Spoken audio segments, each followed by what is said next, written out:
Welcome to the Life in Red podcast. This is a way of life that emphasizes positive sexuality, self-love, and confidence. On this journey, red is now your new color. Be courageous. Be passionate. Be sexy. And never stop living your best red life. So now I have one question for you. Are you ready to live your life in red?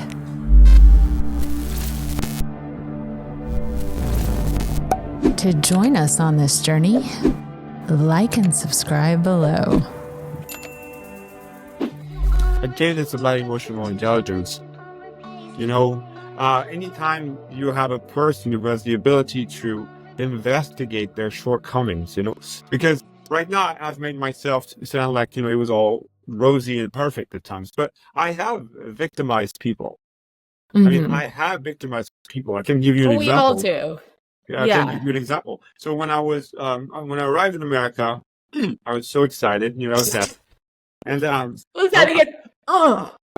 Well, not really. Well, first, I thought people didn't like me when I first arrived in America. Because they didn't have the same sort of spatial, connection to you. Because in France, we're very close. Like my female friends, we would hold hands, we would kiss, and all that stuff. My male friends, we would just touch each other. I come to America and I discovered the great offense to my psyche, which was the church hug. Oh my God, this thing is like... I'm a master at that. Oh goodness, for me, I like arriving from France, I was like, oh my God. And I had a friend, her name is Martha, and said, people do not like me, Martha. They really do not like me because they don't want to be close to me. And she had to explain to me the whole distance thing, that was cultural. And I would do things like, you are doing bad, but is my problem, blah, blah, blah. But I get over it. That's so funny. Like, you guys, I want to turn into a French woman. You guys talk about my favorite thing at the dinner table. You walk around naked. It's cool. And you hug and touch and connect vulnerably. It's like, come on. It's great. Well, yeah. Well, I think humanity starts with our senses. So I would say. Right. But look, so go back to what we were talking about. Sorry. After about a few months here, I meet this woman, and she's older than me. She's like 5 or 6 years older than me, which, I'm in the early 20s. She's a grown woman. She has had two twins to term. And I'm like, all right, challenge accepted. She's going to become my girlfriend. And I remember we were in the union, we were talking around tables, like, I would never date a young man and blah, blah, blah. And I'm like, okay, we'll see, like, challenge accepted. Initiate. And then, so we became friends, the first step, and then we did things together, and there was no intimacy, nothing. And I was wondering why she's not interested in me? Like, it's always about me. What's my problem, But turned out that I found out that she had her twins at term, and she was very self-conscious about the looseness of her skin around the womb. And thought she was so lucky because I had gone through this before. I had met someone in France who had given a birth maybe a few months earlier, and she had stretch marks and she had all these things.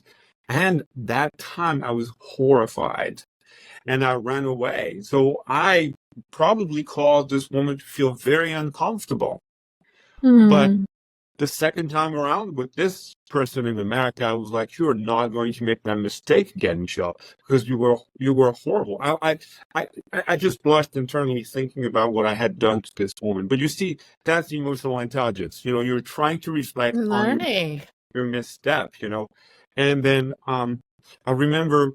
So the first time we were about to have an intimate moment with this person, she's like, the first thing she did, she took my hand and she put it on her belly.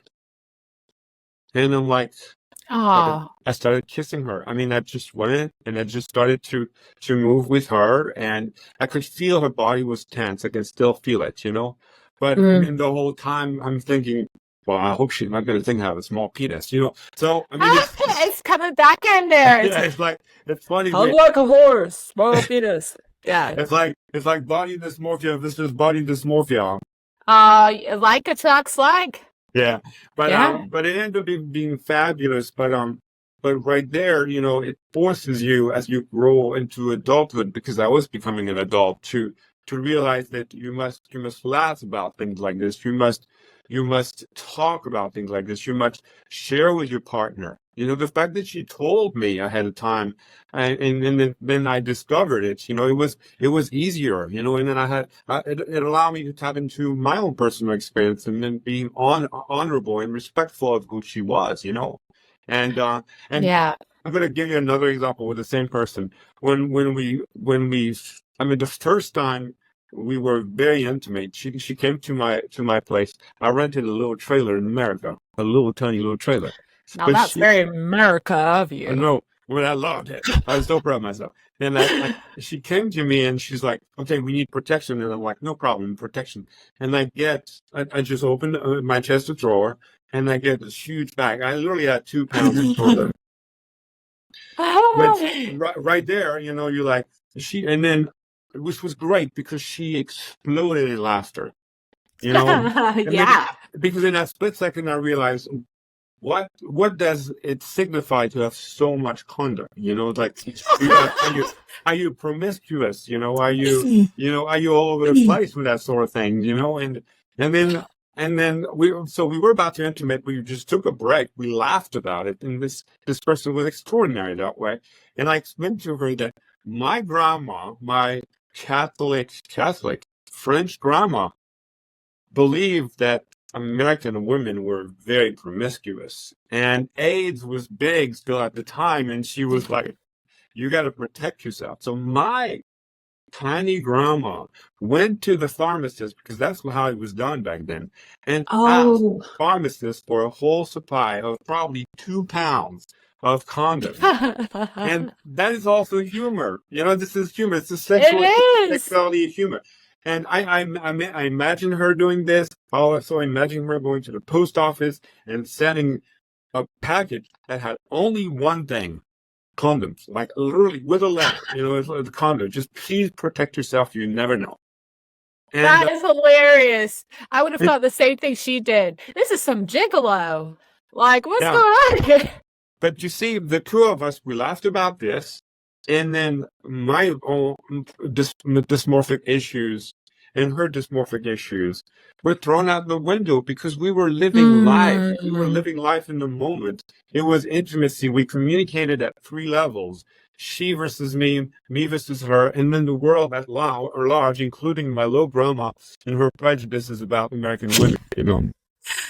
Oh my God. So, okay, this is mind blowing. So, to recap a little bit from my understanding, essentially, this woman's self conscious, and I relate to her because I used to be a lot larger, and Okay. I've heard that it's not as bad as I think it is, but that's Uh, just where I'm at. And so I remember telling an ex, I was like, okay, before I meet you, I want you to know I really like you. If we end up being intimate, I have this thing I'm insecure about. And I did vocalize it, and he appreciated that.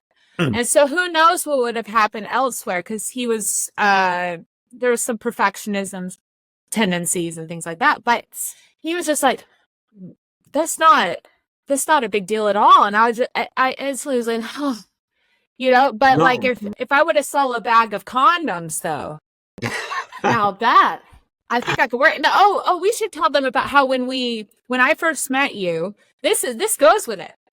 I'm hiding in the bathroom, going on a video call to meet you, hiding from my kids, and the background for the background that makes me look like I'm rich living in Malibu would not come up. And so you pop on the screen and it shows my bathroom in the back. And I'm like, and my bra is right here. And you're Mhm. like, is that a bra? And so you're like, it is. I'll be right back.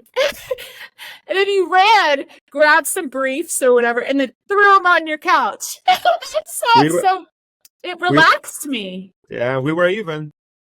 So, but it did the same thing though. That humor relaxed me.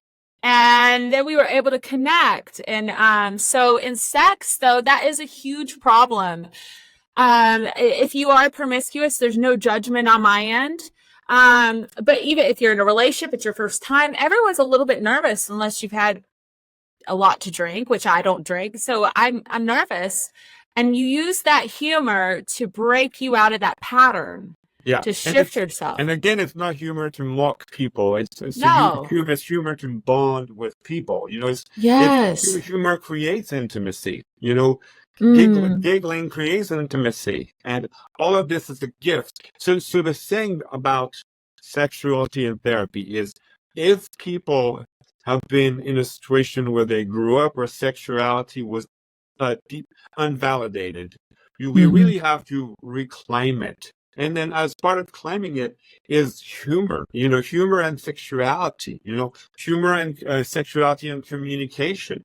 Like, because when it's a taboo topic, none of this can be discussed. None of the, and then if we make fun of it, it's for mockery. You know, it's not for the levity to feel. And I love the word levity, because levity is a word where you levitate. You know, you have something. And when she saw me with a condom, she exploded in laughter. She has such a good spirit. You know, we're still friends to this day, so, you know, but then I had to explain that, and I could feel my anxiety. I'm like, oh, what is he gonna think? Yeah, but the fact that we were able to be equals in the way we shared, and then we laughed about it together. It's amazingly intimate to laugh, and then you go into a kiss, and then you cuddle, and then you go on to the next level. Wow, this is necessary. So sometimes I wish, you know, we could teach people to associate sexuality with levity, you know, to the passionate feeling of being together and communing. The communion is sensual, but it's also with words, you know, words about sensations, humorous words, you know, and all that stuff. Like, we can commune and bond at so many different levels, and the intimate is moment, which leads to the sexual moment, you know? Exactly. Like if I'll give like a test example. I remember in the past, one of my exes, we were laying on the bed and we were in a relationship. It wasn't like a new sexual experience. He would tickle me and I hated tickles. So he's just tickling me and tickle torture. And I'm like, ah. And then I'm exhausted and we're laying there. But he's laughing, getting off on my misery. And then in that moment, then it led to a passionate lovemaking, because it was like we're bonding. We're feeling that Well, you know, it's very bonding. so let me tell you one thing. So imagine you're in a sexual situation and you've had trauma, and you bring that trauma into the new relationship. Right. You are operating on your sympathetic nervous system, which means fight, flight, freeze, fawn. Right. Fight, flight, freeze, fawn. Based on.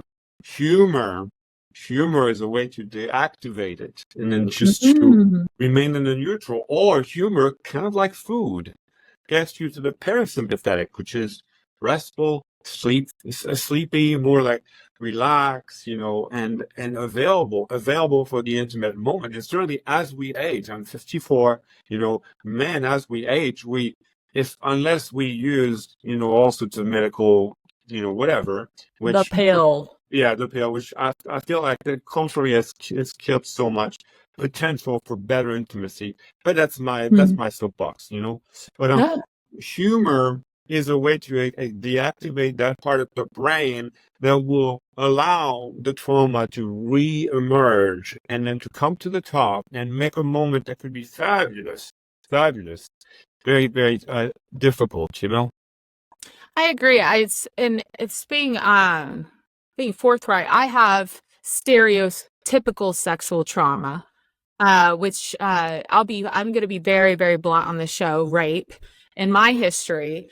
So, and then with the body dysmorphia I have, about always feeling all kinds of ways about my body, and I'm still self-conscious, but I'm working through it. It's there. But I do know that humor and getting it gets me out of that pattern. I feel comfortable. I feel accepted. I feel welcome, like you're sharing a gift with me. And you get into that bagel nerve, and you're just like you're laughing, and you can't be in gratitude. You can't be in joy. You can't be in any of these places.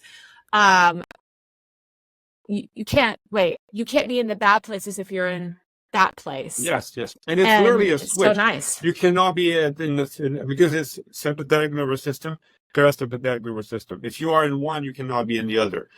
The brain will not allow you this. So See, you that's a have good to. hack Yeah, to know you this. have to get there. You really have to get there. And this is why all the pre-rituals are very important.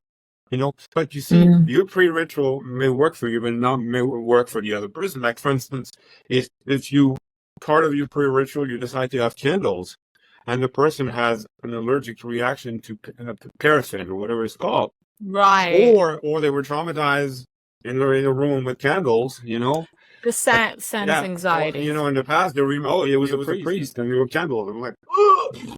So Just all of these yeah. have to be negotiated. They have to be negotiated ahead of time. And these means that these two people have to have emotional intelligence, because to sit down and talk about the Yes. process, you have to have this. If it's someone who has a brutish concept of sexuality, which is, let's just do it, it's not going to work. Well, It's not. that could ruin a potential relationship that could have grown or continue because you were too scared to say, let's say hypothetically, this person was too scared to say out loud, first discover who you are sexually. It's so important. Go discover you, take notes, and then vocalize it and communicate it. Oh, I love this. This is my favorite position. This is what gets me going, gets me relaxed. I mean, I've done that with a few partners, and they're just like, you're giving us the win. And I'm like, well, I want to get off, Yeah. meaning, for me, relax it like a massage where every part of my Yeah. body's touched is one way I can relax. But a win is not a shortcut. And No, that no. that desire that needs to be honored. And you see how much Yes. emotional intelligence it is required to want to be in that passionate moment. Take the Right. time to honor the passionate moment, not Mhm. rush through it. I mean, have the communications, have the agreements. I mean, it's not a freaking prenuptial sex contract or anything like this, but it's like really taking the time, like slowing down the whole experience is so essential, because anyway, sorry. No, no, no. I was gonna say, speaking of slowing down, it's but I was gonna say, like, that's the thing in our culture, especially in the West, is we're go, go, go, go, go, go, go, and nobody wants a two pump chump, but it's like it can feel even if the sex lasted more than 5 minutes, right? Let's say 10 minutes, you're a winner, 30 minutes. Okay, yay. I don't know. But I don't know if people last I wouldn't like that. Okay. Okay. But yeah, this is just it's a fascinating topic. But you, so we got into humor, how important humor can be, and other things like you were saying, lighting candles. But it's really about like knowing what works for you, knowing what doesn't work for you. These little things that get you relaxed because trauma will try to C block you. I can't say the word because we're on YouTube. Yeah. But and by the way, we haven't been allowed to say many words. We can't say the P word, the D word, the F word, any of the words. So we've been on a good behavior here I today, think so guys. too. And for the C word, I call it the Christian University of North Texas. Yes, can I steal that? I love that. It's That's like anytime anytime I have a person who's like a little bit like this, I'm like, well, I believe a person was valedictorian at the Christian University of North Texas. well, no, I wish we could put that in. It's so good. Yeah. But Well, I think like this has been great, and I want the viewers to also know. First of all, thank you for being on, Michelle. but This wait, was I want to reframe it. I want to send one yes, last message. Okay, so what we're talking about right now is, in order to have to enjoy one sexuality, we need to prioritize, being in the feeling, being in the senses, and therefore sometimes humor is necessary to, deactivate or, fight, flight, freeze, fawn, brain functions. Right. When we have a history, and we're still working on that history, it's very important to communicate, to use emotional intelligence to communicate within the couple, the new couple, or the existing couple. And it's very important to talk, when we talk to a therapist, to find a therapist who is Mm, going to make you feel like you can talk about safe. sexuality and trauma.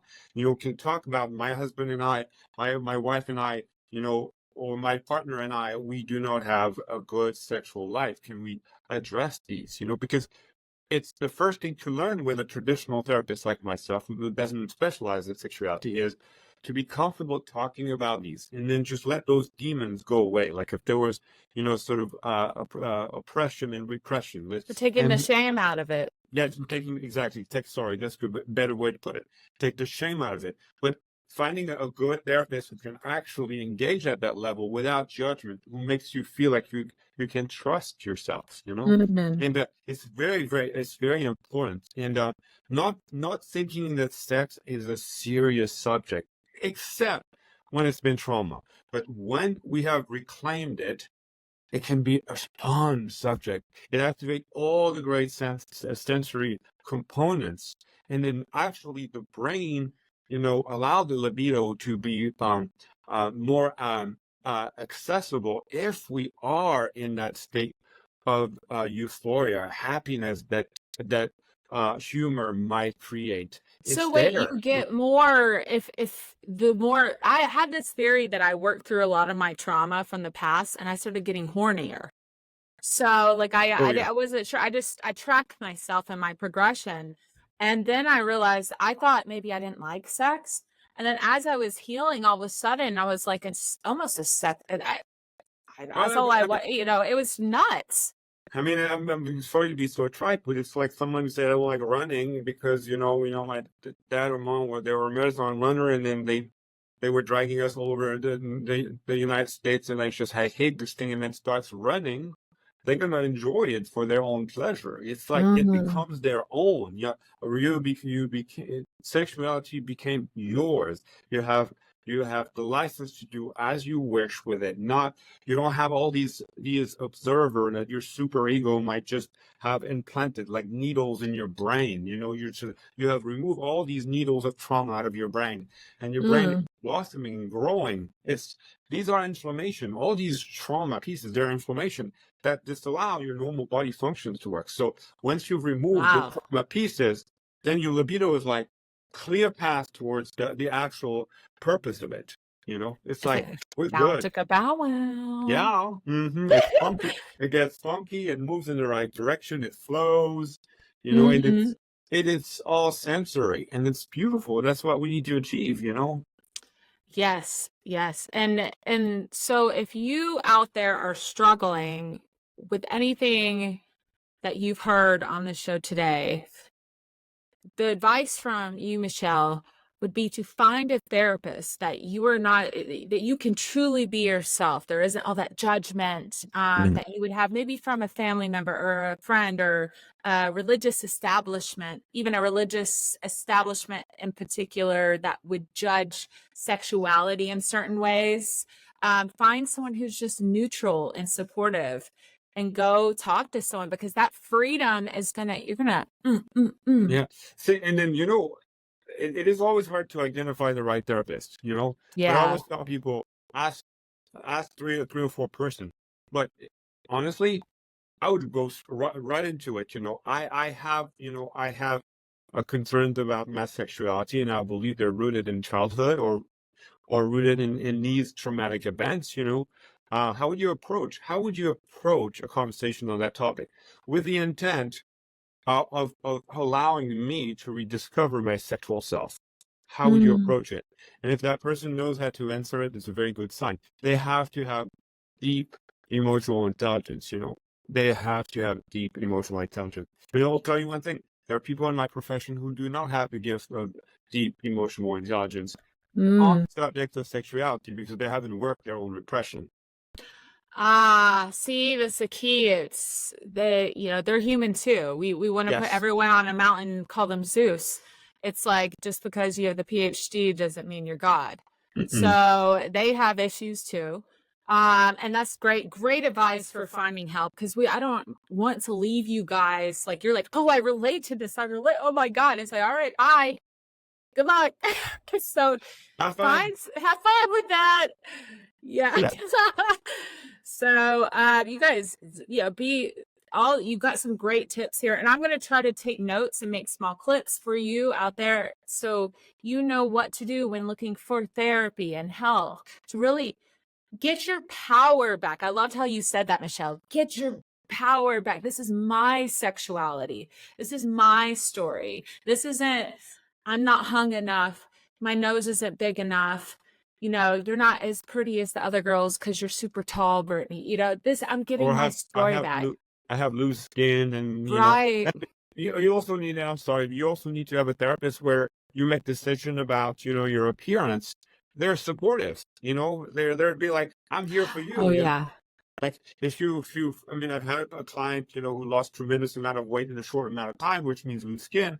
I'm like, what do I need to do? I just feel bad about myself. I feel good and bad at the same time. It's like, well, how much is the surgery? Can you do some investigation? Like I moved that I do coaching too, but I moved that person towards the coaching piece of, what's the funding? How are you going to fund it? And who are you going to find? And are you going to be genuinely happy afterwards? I mean, you have to engage with passion in these conversations to help the person move forward. But the thing is, Michelle, I've talked to a lot of therapists, a lot of doctors. The passion, how you're integrating therapy with coaching, it's like finding someone like you who really cares. That's what we need more of that. Like you're like, hey, you don't feel good about your skin. You went out of your way to help them. That's so Yeah. beautiful. Well, it's because I'm trained as a clinical social worker, so we provide resources, But That's cool. and a lot of therapists are much more like, they follow a therapy model, But I came Right. from teaching, I came from advisement. So my model is like, we're gonna You're a find. wild stallion. Oh, Who needs a model? no. Just go free. Yeah, I'm kidding. But no, that's beautiful. Well, do you have anything else to add on sexual trauma relating to humor or any good advice you could give people, tricks of the trade? In the bedroom, we have humor can help, identifying your trauma and getting help for it, knowing yourself sexually, Yeah, loving yourself first. I mean, and loving having yourself. the intent on discovering your libido. I mean, like believing that it exists. It's not, I mean, unfortunately, a lot of people don't have access to it. And Mm-hmm. it is like I mean, it's something you need to work on if you choose. Don't abandon it. Don't, I mean, I was in my second marriage. Sexuality was not a priority, and I thought I was going to lose this for the rest of my life. And I Right. haven't. But I had to make the effort of rediscovering what it meant. And at the sensory level, not at just the primal level, like it's a moment to embody you and the other person. And then that sort of unique moment feels like it's a bubble of time that's eternal. It's something that people need to look forward to. And it starts with It is. It's the healing. Like I didn't have my first orgasm till I don't know if I could say that. I'll find out. But till I was 35. I could go with or without sex until I hit 34, and then I remembered I'm kind of turned on right now. I kind of want to get laid. What's going on inside my body? Then I fell in love with someone and I had that, but it felt like repression, like 36 years. So I was almost too much for all my partners because it was like Oh my God, this feels so great. Why do people not do this for jobs? They do. No. But it is that connection with someone else. Because if you're with a partner, though, that hasn't done that healing, but you have, Oh, yeah. like, that's it. That can be a problem. It can be. Unless the person is willing to work towards these goals. I Well, mean, that's the thing. The goals and making the intentional effort and all that. But yeah, well, do you have anything else to add? I think we covered a lot. This was so good. We did. I know this is going to help a lot of people out there, this conversation. I can't wait to go back there and listen to this because it helped me personally. And I know there's so many of you out there that struggle with eating disorders. You struggle with being scared before getting into intimacy, body dysmorphia, and knowing how these little things that may not be rape, it may not be molestation, it may be though, but those things affect you all the way to the bedroom where you could be like, having mind-blowing, soul-connecting lovemaking with a partner. So this was beautiful. Thank you, Michel, so much. Thank you for having me. I really appreciate. I mean, I know we've had several conversations before this one, but we always can make something out of these conversations. It's pretty cool. It is really cool. And where can people find you? Who do you, if people want to find you, because your specialty is helping, could you let people know after the show your specialty, where they could find you right now, that you have a website that they could find you, and I'll link it below. Well, so this is not, I mean, I do work with trauma, but I mean, people can find me on Psychology Today. They just have to key in my name. Certainly for sexual trauma, I can work on this. I am not a sex therapist, but we can unpack Yeah. some of these sexual trauma to reach, a point of self-awareness where we feel free, a lot more free. There's one fewer inflammations, But what I do the most is I mean, right now we're creating a program where I help parents of an individual on the spectrum create space for themselves. Like I said, you create space from the needs of your adult autistic and family member and your personal want. I really want to allow people to focus on themselves without guilt, without shame. And that will include sexuality, it includes nutrition, it includes playing in every sense of the term. So it's, I call it eat, play, love yourself. It's not eat, pray, love, it's eat, play, love. And I'm creating this group, and I really want people and it's, I mean, I'm always thinking about mothers because, in therapy, you see mostly mom and the individual who needs therapy. It's like, I see the confusion. Like I had a conversation with a friend recently and was, an adult child on the spectrum, and she was crying when I was talking about, we need to create the space for you, just for you. And that space can be anything you want. If it's to explore sexuality, perfect. If you're to explore your creativity, perfect, which to do, by the way, I relate it. If you're to explore your spirituality, let's do this. That's one thing I really want to do, and that's what I do in coaching, in addition to therapy, so. Well, I will post all your information below. Thank you for that. Michel, it's been a pleasure. And I know that there's so many of you out there that have people who, you may have children who are on the spectrum and all these things. So I work with the older teenager and adult on the spectrum, Yeah, you heard him. That's what he does, okay? That is what he does. I know he's a good-looking guy. You can't get more than that. He doesn't do any of that stuff that, but that's what he does. So you hit him up, women. Be careful. Watch out, Michel. Be careful. All right. Thank you so much for being on, Michel. And I look forward to following your work and seeing where you go. Thank you. Thank you for having me. And it was a real pleasure. Thank you. Thank you. And have a great day, everyone. Thank you for joining us on the Life in Red. Thanks for joining the Life in Red today, where we embrace passion, confidence, and positive sexuality. Keep painting your journey in bold red strokes. Don't forget to like, subscribe, and follow us so that you never miss out on living your best red life. Ready for more?